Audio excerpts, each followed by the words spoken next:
Il a cru bon de publier ces derniers temps un communiqué. Ce communiqué est composé de 11 paragraphes sur lesquels nous voulons revenir. Il a été publié le 10 juin.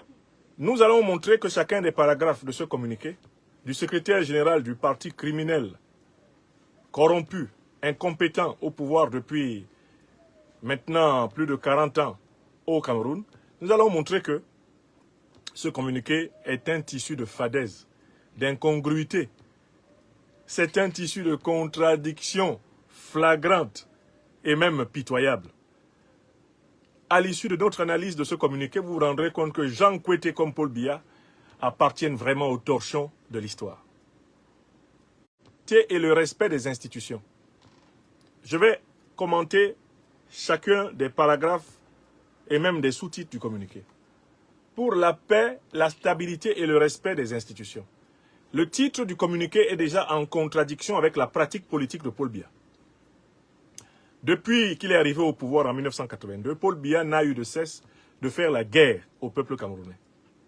Il a procédé à une purge sommaire des partisans de l'ancien régime de son patron, Ahidjo.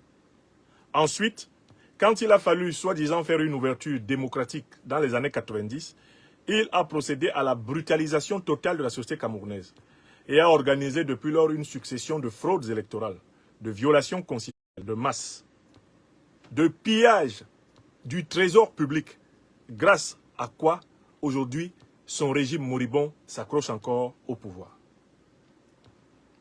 La stabilité n'a jamais existé au Cameroun.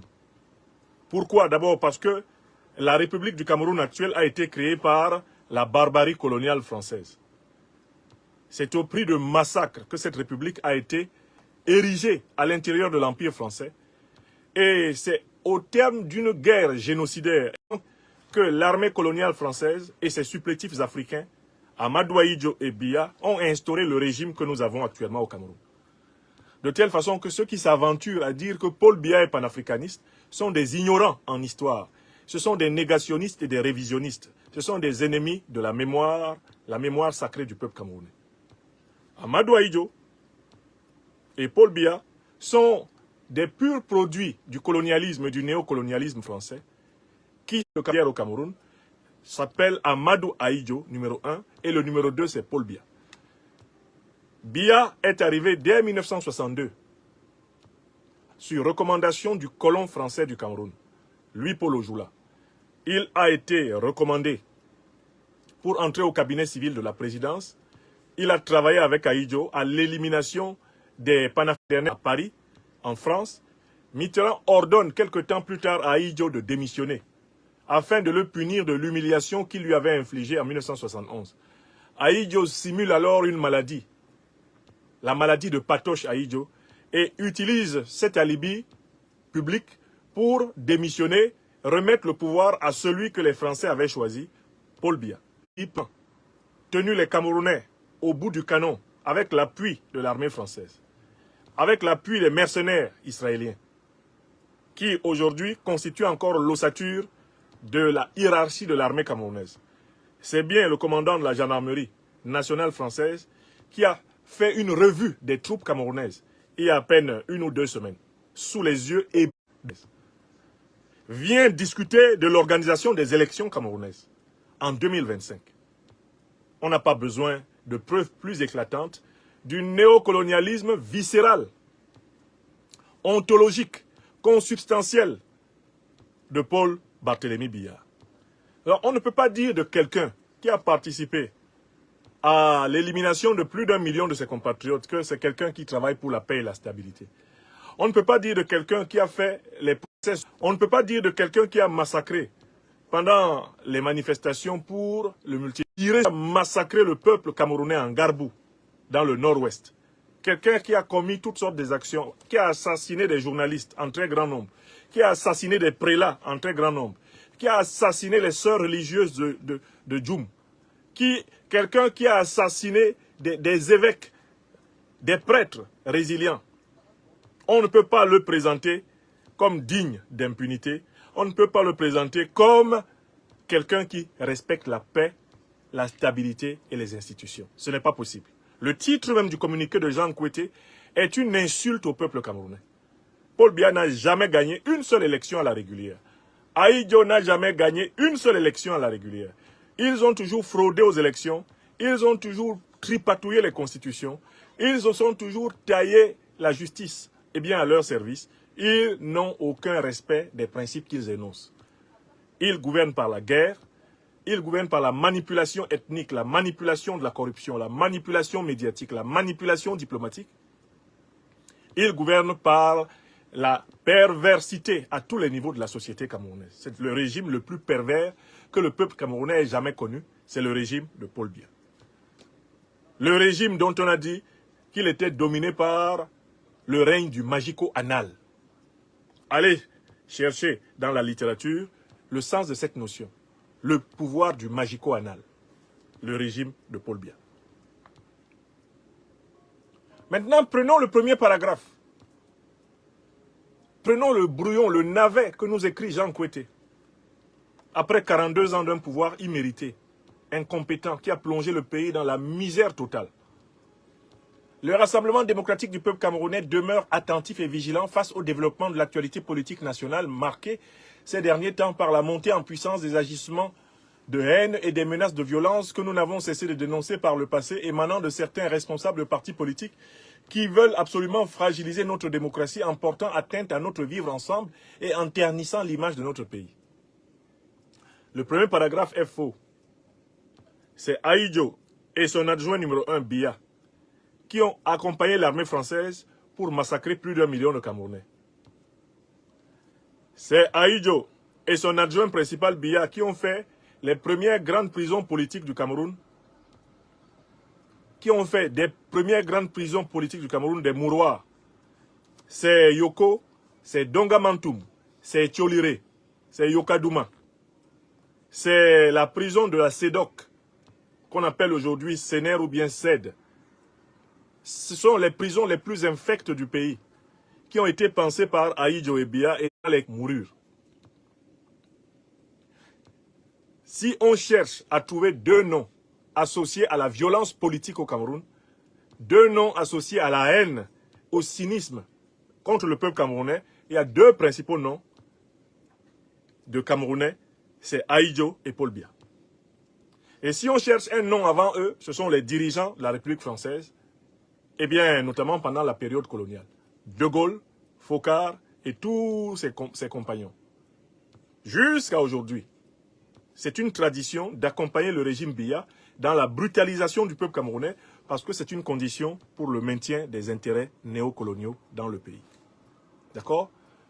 Donc, la violence, c'est Paul Biya. La violence, c'est Ahidjo. Il n'y a pas 36 000 façons. Si vous étudiez les grandes violences qui ont été perpétrées dans le champ politique au Cameroun, vous retrouverez systématiquement le parti État UNC et le parti État RDPC dans l'action. Je vous mets au défi de citer des violences commises par l'opposition et de les comparer aux violences commises par le pouvoir au Cameroun. Les violences qu'on peut imputer à l'opposition sont des actes de résistance en légitime défense, comme les villes mortes, comme des manifestations de boycott actif. L'opposition camerounaise ne s'est jamais illustrée par la violence, à quelque époque que ce soit. Qui pendant très longtemps a enduré le martyre.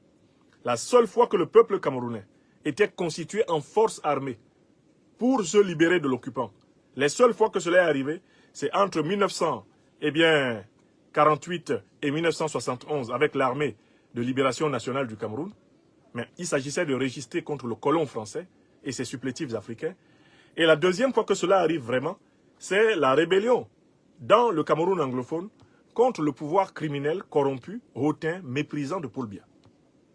Mais l'opposition politique camerounaise, c'est un classique, n'a jamais de régime. Elle n'a jamais pris les armes contre le régime. Elle a toujours subi ce régime. Et c'est précisément le problème dans lequel nous sommes en cette année 2025. Est-ce que le peuple camerounais, est-ce que l'opposition civile du Cameroun sont condamnés à subir la violence du régime de Paul Biya? Notre réponse, nous, lions et lions indomptables de la libération panafricaine du Cameroun, mouvement dont je suis le leader national, non, contre les civils du Cameroun. Nous pouvons opposer à cette violence la loi du nombre et de la majorité qualifiée qui vont contraindre les forces de défense et de sécurité à mettre fin avec le peuple camerounais à l'injustice qui prospère depuis le temps colonial dans ce pays. Le deuxième paragraphe. Nous observons ainsi qu'à l'approche de l'opulence d'interpeller de façon irrévérencieuse son Excellence Paul Biya, président de la République, sur son âge, et multiplie les appels à la préparation d'une insurrection sacrificielle. Il faudrait déjà constater que pour beaucoup d'opposants camerounais, il n'y a pas d'élection présidentielle. On ne peut pas parler d'élection présidentielle quand l'organe électoral est confisqué par le pouvoir. On ne peut pas parler d'élection présidentielle quand la Cour constitutionnelle est à la botte du pouvoir. On ne peut pas parler d'élection présidentielle quand les médias d'État sont confisqués par le pouvoir. On ne peut pas parler d'élection présidentielle quand le pouvoir instrumentalise la police, la gendarmerie et l'armée pour braquer le peuple. Il n'y a pas d'élection dans ces conditions. M. Nkwete a tort de penser que toute l'opposition camerounaise est obnubilée par ces élections. Je pense même qu'une bonne partie de l'opposition camerounaise sait très clairement elle massacrée pendant les villes mortes. Quelqu'un qui a massacré les 9 disparus de Bépanda, quelqu'un qui a massacré pendant les émeutes de la faim en février 2008, quelqu'un qui a massacré plus de 10 000 Camerounais au Cameroun anglophone. Comment voulez-vous qu'on l'interpelle de façon révérencieuse? Pourquoi voulez-vous qu'on révère un démon? Selon le mot qu'a trouvé à un moment donné notre aîné Albert Nzonga, Paul Biya est un démon. Mais pourquoi voulez-vous que les Camerounais révèrent un démon? Quelqu'un qui est reconnu comme haïssant son peuple. Pourquoi voulez-vous qu'on le révère? Révérer Paul Biya, c'est adorer le diable. Les Camerounais ne sont quand même pas obligés. Alors, il continue. On multiplie les appels à la préparation d'une insurrection sacrificielle. Mais écoutez, c'est le régime de Paul Biya qui fait la guerre au peuple camerounais. Si le peuple camerounais renversait le régime de Paul Biya, ce serait simplement un acte de légitime défense. Le peuple camerounais, c'est George Floyd. Et Paul Biya, c'est comme ce policier raciste américain avec son genou dans les jouets, c'est le sud-ouest. En faisant fusiller des femmes avec leurs bébés dans le dos, sous couvert de lutte contre le terrorisme. C'est Paul Biya qui fait la guerre contre le peuple camerounais. L'insurrection n'est en réalité qu'une réaction morale. Lorsque vous avez un régime qui assassine son peuple, mais l'insubordination est un devoir. L'insurrection est une réaction d'humanité. Lorsque c'est la dictature qui règne, la révolte est le seul signe de la santé mentale du peuple. Frantz Fanon le disait très bien. La liberté du colonisé, du dominé, mais elle naît du cadavre en décomposition du colon, du dominant. Il ne peut pas y avoir un peuple camerounais humain sans une insurrection contre un pouvoir inhumain. Un peuple qui accepte de demeurer sous un pouvoir inhumain au degré et de la vitesse de développement de notre pays sur l'ensemble du territoire national. Tendance qui inspire au contraire les routes du Cameroun sont un fléau légendaire. Le Cameroun a un retard de couverture routière. Monsieur Nkwete Jean, les hôpitaux du Cameroun sont des mouroirs, quand on y parvient d'ailleurs. Et c'est la situation pour l'écrasante majorité des Camerounais. Monsieur Nkwete Jean, la jeunesse camerounaise croupit entre 70 et 90% au chômage. Les institutions de formation, d'éducation et d'instruction sont démunies et incapables de répondre à la demande. Le national du Cameroun est terni par cette corruption scandaleuse à répétition. Et ce n'est pas un hasard si une bonne partie de tous les ministres de Biya sont, pour les uns au gouvernement et pour l'autre, en prison. Parce que certains de ceux qui ont volé l'argent public ont songé à un moment donné à remplacer le plus grand des voleurs, Paul Biya lui-même. Une bonne partie des ministres de Paul Biya, des secrétaires généraux de la présidence sous Paul Biya, est en prison. Non pas parce que Paul Biya veut les punir d'avoir volé. Non. Parce que s'il fallait punir d'avoir volé, il faudrait qu'il se punisse d'abord lui-même, puisqu'il est le plus grand voleur de tous les voleurs. C'est lui Ali Baba. Et ses ministres ont utilisé l'argent volé pour prendre la place du plus grand voleur. Il voulait être voleur, grand voleur à la place du grand voleur. Ali Baba à la place d'Ali Baba. C'est lui qui leur a permis de voler, parce qu'en leur permettant de voler, il ne leur avait surtout pas permis de prendre sa place à lui, lui le grand voleur. Un grand dictateur est toujours un grand voleur. Vous comprenez? Et il y a entre dictateur et voleur une équivalence. Parce que le dictat porte sur quoi? Sur les richesses du pays. On passe au paragraphe 4. Le secrétaire général du comité central salue le sens patriotique élevé et la maturité politique de nos compatriotes qui, dans leur grande majorité, sont attachés aux valeurs ancestrales, notamment le respect des aînés. Ils n'aspirent qu'à vivre en paix et attendent sereinement la convocation du corps électoral et la tenue de l'élection présidentielle d'octobre prochain qui se déroulera dans l'allégresse, afin de permettre la poursuite de la construction d'une nation camerounaise prospère dont nos enfants seront fiers. Voilà des phrases creuses. Commençons par la question du respect des aînés. Il me semble que M. Ahidjo était plus âgé que M. Biya, non?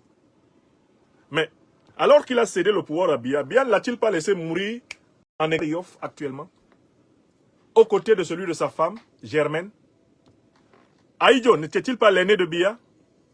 N'était-il pas celui qui lui a cédé le fauteuil France-Africain, certes sous injonction mitterrandienne? Si Paul Biya respectait les aînés, est-ce que le corps d'Ahidjo serait encore à Dakar? Donc, notez ceci. Le respect n'est pas dû à un aîné qui ne se respecte pas. N'est pas du tout un modèle de respect des aînés. Merci à toi, Douglas Wilson.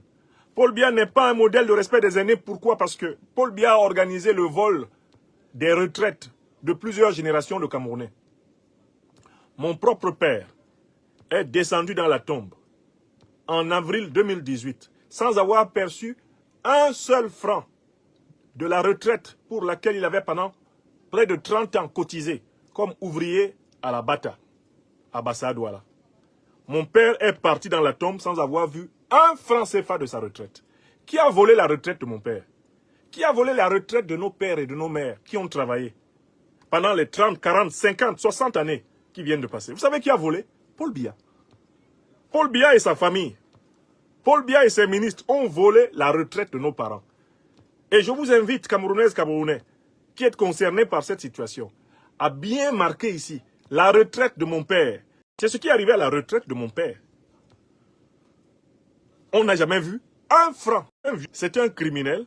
Je ne vois pas pourquoi je dois respecter cela. On ne doit respecter que les aînés qui se respectent. On ne doit respecter que les aînés qui eux-mêmes ont respecté les aînés.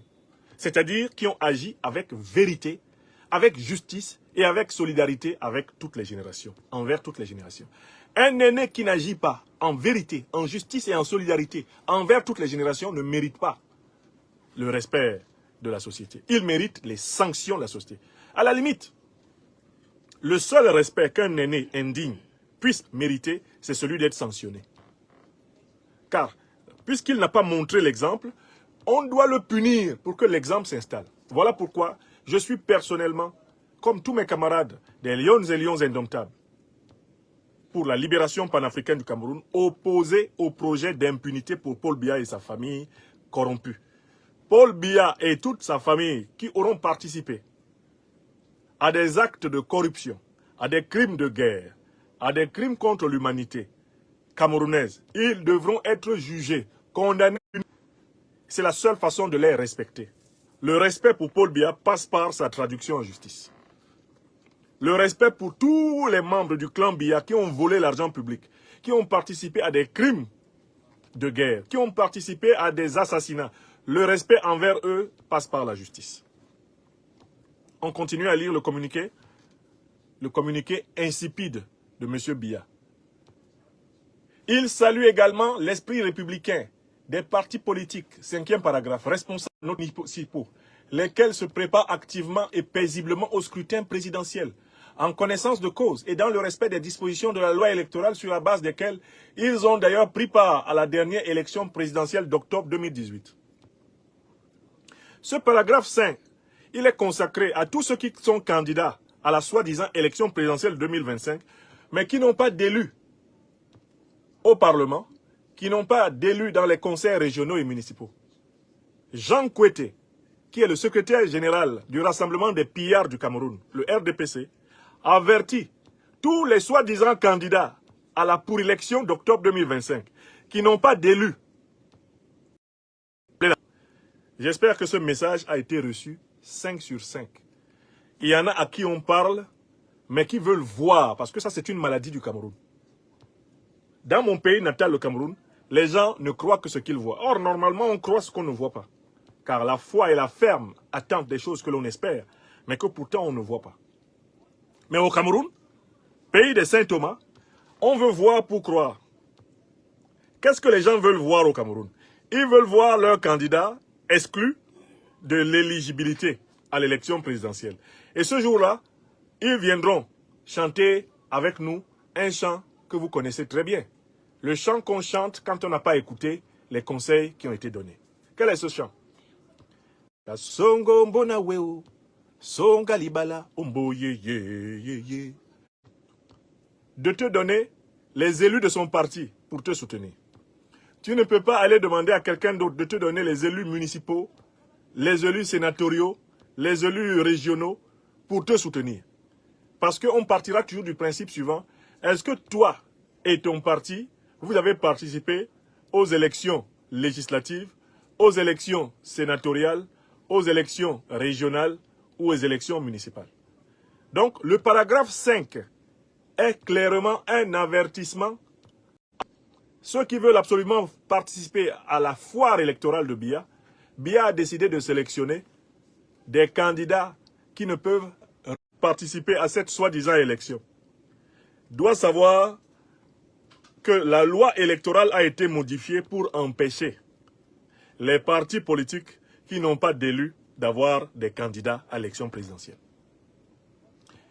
Tout le bavardage juridique, judiciaire, tout le bavardage que j'ai entendu au Cameroun ces dernières semaines dans cette affaire ne sert à rien. Voilà Nkwete qui sort pour dire que ce sont ceux qui comptent des représentants au Parlement activement, qui se préparent activement au scrutin présidentiel. La phrase de Nkwete est claire.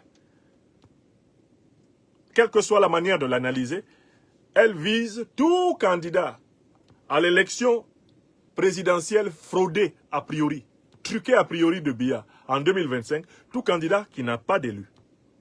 Qu'il sache que Nkwete a été chargé par Biya de lui dire qu'il ne sera pas candidat. Paragraphe 6. Le secrétaire général du comité central réaffirme l'attachement irréversible du RDPC, politiquement parlant. Pourquoi? Il a participé à tirer à coups de canon sur la masse. Il a tué des centaines de Camerounais dans les rues du Cameroun. Enfin, Paul Biya a massacré des milliers de Camerounais dans les régions du sud-ouest et du nord-ouest de notre pays depuis 2016 jusqu'à nos jours. Donc, le régime politique qui, aujourd'hui, le peuple n'est pas au pouvoir au Cameroun.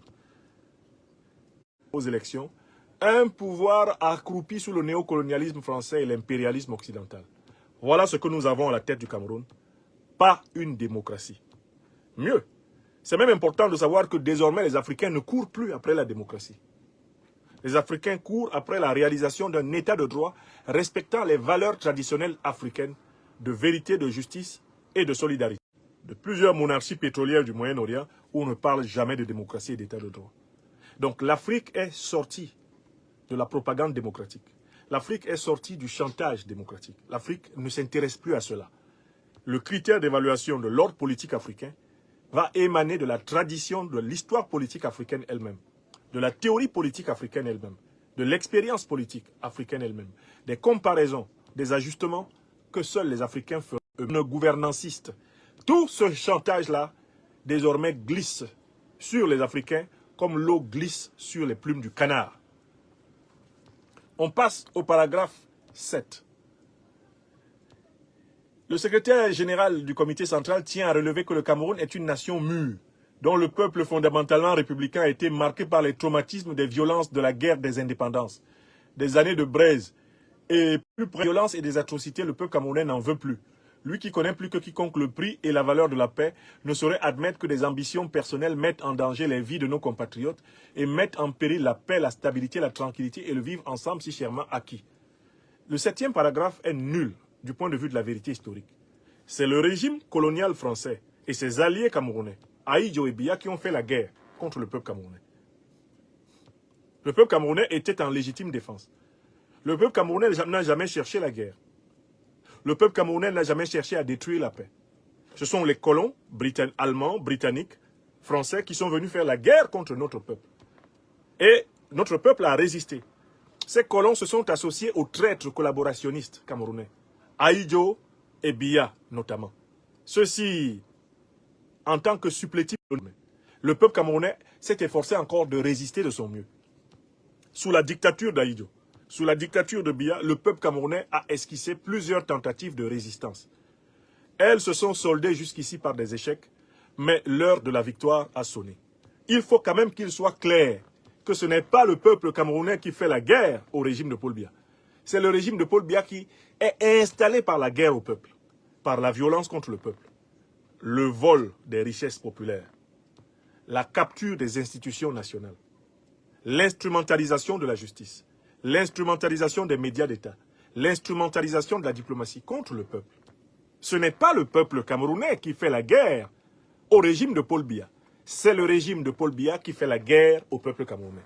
Le peuple camerounais est en légitime défense. Quoi qu'il arrive à Paul Biya, des pillards du Cameroun, ce ne sera que la conséquence d'une légitime défense du peuple camerounais. L'agresseur, c'est Paul Biya. L'agresseur, c'est le régime RDPC. L'agressé, c'est le peuple camerounais. On ne peut pas inverser les rôles. Un peu comme on le voit au Moyen-Orient, où Israël, qui agresse le peuple palestinien, privé de sa terre depuis 1948, veut se présenter comme l'agressé, s'adressant ainsi à des gens sans mémoire. Le peuple camerounais. Et la résistance n'est qu'une manière pour l'agressé, eh bien, de revendiquer ses droits et de dire son humanité. Quand on évoque la violence de la guerre des indépendances, comme le fait le secrétaire général du RDPC, Jean Kouété, c'est de la manipulation. Mais qui a fait la guerre des indépendances? C'est l'armée coloniale française par les collaborationnistes, par des Camerounais qui ne voulaient pas de l'indépendance totale du Cameroun. Dans l'ordre, c'est Okala, c'est Mbida, c'est Aïdjo, c'est Paul Biya. Ils ont été choisis par le colon français qui a fraudé les élections dès les années 57. Le colon, dès 1946 même, le colon avait commencé à frauder les élections. Dès 1946, le colon avait commencé à frauder aux élections au Cameroun pour pouvoir imposer des supplétifs qui ne voulaient pas l'indépendance totale du pays, qui accepteraient une indépendance sous haute surveillance. On passe au 8e paragraphe. Responsabilité de toutes et tous, notamment les intervenants de tous bords dans les espaces publics et politiques, plus spécialement les leaders d'opinion, les médias, les influenceurs, les réseaux sociaux, etc., dont le rôle en cette période sensible de notre histoire commune est de prôner la paix, la tolérance, le respect mutuel, et non de souffler sur les braises de la haine, de la violence, de la défiance des institutions, du tribalisme et in fine du chaos. Mais en fait, Jean Kouété et le RDPC décrivent exactement ce qu'ils font contre les Camerounais, en accusant les Camerounais de le faire contre eux. J'ai bien expliqué qui est à l'origine de la violence. J'ai bien expliqué qui est victime de la violence. Comment Kouété peut-il être à la fois du régime qui violente les Camerounais et se plaindre de la violence qu'il perpètre? Tout se passe comme si ce régime continuait sa sale habitude de crier sur la colline et d'aller répondre en bas. Qui arrête les Camerounais? Qui empêche l'opposition camerounaise de tenir des réunions publiques? Qui empêche, ne serait-ce que des réunions d'une section d'un parti de l'opposition de se tenir, même dans une maison personnelle? Qui empêche cela? C'est le régime. Et c'est le même régime qui vient dire qu'il veut prôner la paix. Mais comment vous pouvez prétendre prôner la paix alors que vous empêchez les gens de vivre en paix? Tel parti politique veut tenir une réunion. Il a une salle. Ses militants viennent pour rencontrer les responsables de ce parti dans une salle. Les hommes vivent en paix. Il faut qu'ils aient des droits et pas seulement des devoirs. On ne peut pas espérer qu'il y ait la paix alors qu'on prive les hommes en les couvrant de bombes. La paix des cimetières. Oui. C'est cette paix-là que l'armée française a imposée entre 1955 et 1971 aux Camerounais en les bombardant au napalm. C'est cette paix-là, la paix des cimetières. C'est cette paix-là qui a conduit au massacre de milliers d'Algériens, de millions d'Algériens par l'armée française. Les Herero et les Namas en Namibie, par millions, au début du XXe siècle. C'est votre fameuse paix des cimetières, la paix du RDPC, mais dont le peuple camerounais ne veut pas. Parce que le peuple camerounais ne veut pas disparaître. Le peuple camerounais ne veut pas être entièrement transformé en cimetière. Donc nous ne voulons pas de cette paix-là. La paix des morts. La paix des ténèbres. Il y a une deuxième forme de paix On l'appelle la paix des braves. C'est celle qui résulte du rapport de force, du fait que les forces sociopolitiques se regardent en chiens de faïence, que chacune a peur de l'autre. C'est une paix qui s'obtient par la méfiance exacerbée. Nous voulons un pays apaisé par la pratique de la justice, la pratique de la vérité et de la solidarité véritable. Nous ne voulons pas un pays où le mec méfie plus qu'il ne se méfierait de quelqu'un qui vient de 6000 km du Cameroun. Parce qu'on leur a appris à se détester. On les a enfermés dans les enclos mentaux des tribus, instrumentalisés comme pièges pour capturer les niais et les réduire aux manipulations des cheffaillons de groupuscules tribales. Bon. Il y a enfin une troisième forme de paix. Celle-là nous intéresse. C'est celle pour laquelle les lions et lions indomptables de la libération panafricaine du Cameroun travaillent. Ça s'appelle la paix juste. Ce n'est pas la paix des cimetières. Ce n'est pas la paix des braves, la paix juste. Qu'est-ce que c'est que la paix juste? Mais c'est celle consensuellement mise en place par des hommes reconnus comme peuple souverain. Dès lors que nous nous donnerions au Cameroun et partout ailleurs en Afrique des lois que nous respectons parce que nous les avons librement choisies, obéir à ces lois, c'est être libre. Comme le disait Jean-Jacques Rousseau, l'obéissance à la loi que l'on s'est prescrite est liberté, mais une liberté encadrée justement par le droit, c'est-à-dire par des obligations envers les autres et qui conditionnent les devoirs des autres envers moi et mes droits envers les autres, tout comme mes devoirs envers les autres. Cette liberté civile, politique, qui est donc une liberté encadrée par des règles, c'est elle qui produit la véritable paix. Je suis en paix quand je respecte mes devoirs et quand mes droits sont respectés. Je suis en paix quand mes droits sont protégés, quand je n'empiète pas sur les droits d'autrui. On veut d'un Cameroun comme cela, où tout le monde va respecter les mêmes lois, où la justice ne sera pas systématiquement en faveur de Paul Biya et en défaveur du peuple camerounais, en faveur du pouvoir, en défaveur de l'opposition, en faveur des plus riches, en défaveur des plus pauvres. Nous voulons un pays où la règle de justice crée vraiment un sentiment d'égalité à l'intérieur de la nation. Là régnera la véritable paix. La paix juste. Le Cameroun ne veut pas la paix juste. Il veut maintenir le pays dans la paix des cimetières et dans la paix des braves, dont nous ne voulons pas. Qu'est-ce qu'il nous dit maintenant? 9e paragraphe. Le secrétaire général du comité central se félicite également de l'esprit de discipline, de retenue, de résilience et du sens élevé de la patrie dont font preuve les militants, militantes et sympathisants du RDP, ainsi que l'image d'un Cameroun fort, stable et respectueux de ses institutions. Il les invite à poursuivre la mobilisation citoyenne et à observer les directives du parti en vue d'une victoire écrasante de la démocratie sur l'anarchie en octobre prochain.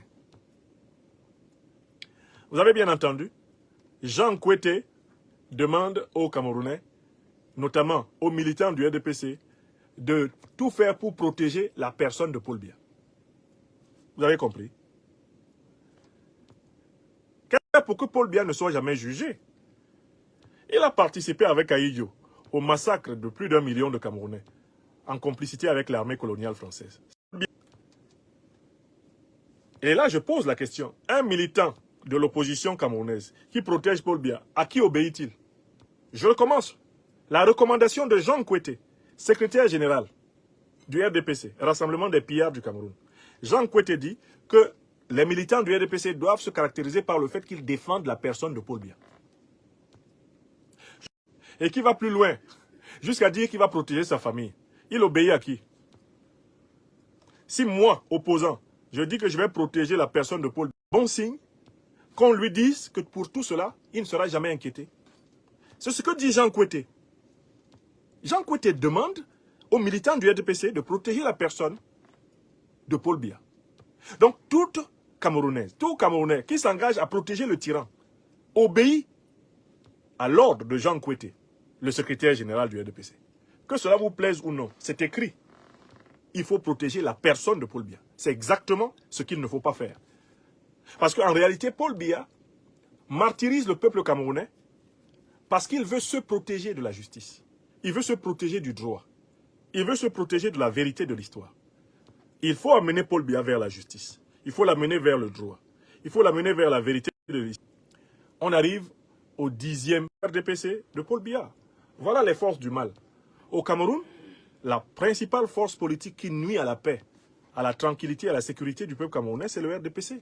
C'est le rassemblement des pillards du Cameroun. Donc,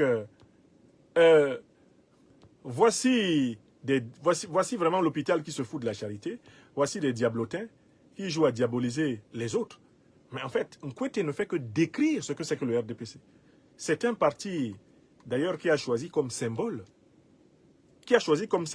les flammes. On l'appelle le parti des flammes. Ce n'est pas une métaphore. Le symbole du RDPC, c'est le feu.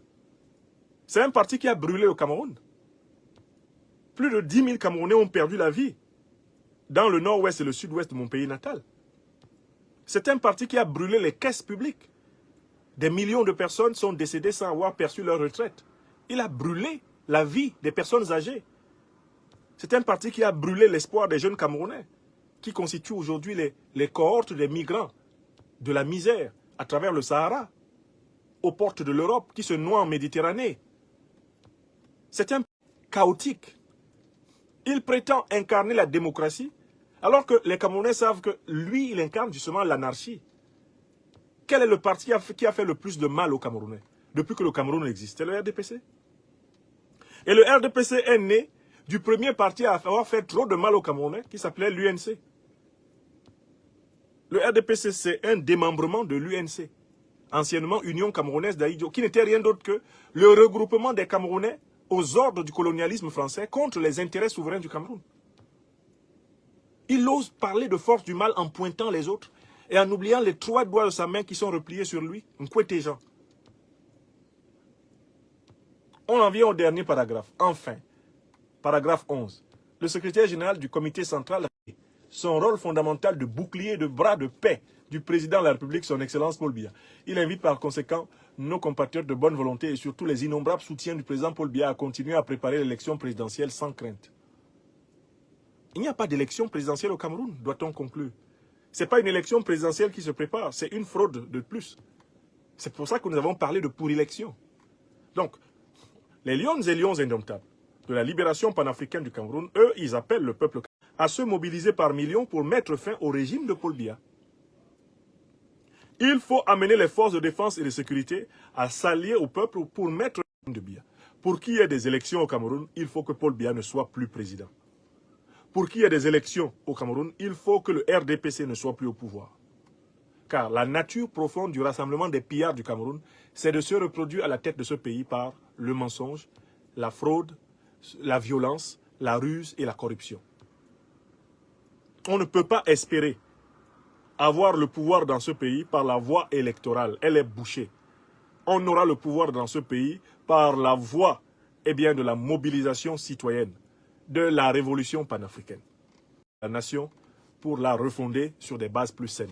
Et on ira à ce moment vers la véritable paix à laquelle tous doivent aspirer, celle que nous appelons la paix juste. Voilà la démonstration que je voulais faire aujourd'hui sur cette question. J'espère avoir été suffisamment clair. Abonnez-vous, activez la cloche. Ce récit, c'est aussi le vôtre.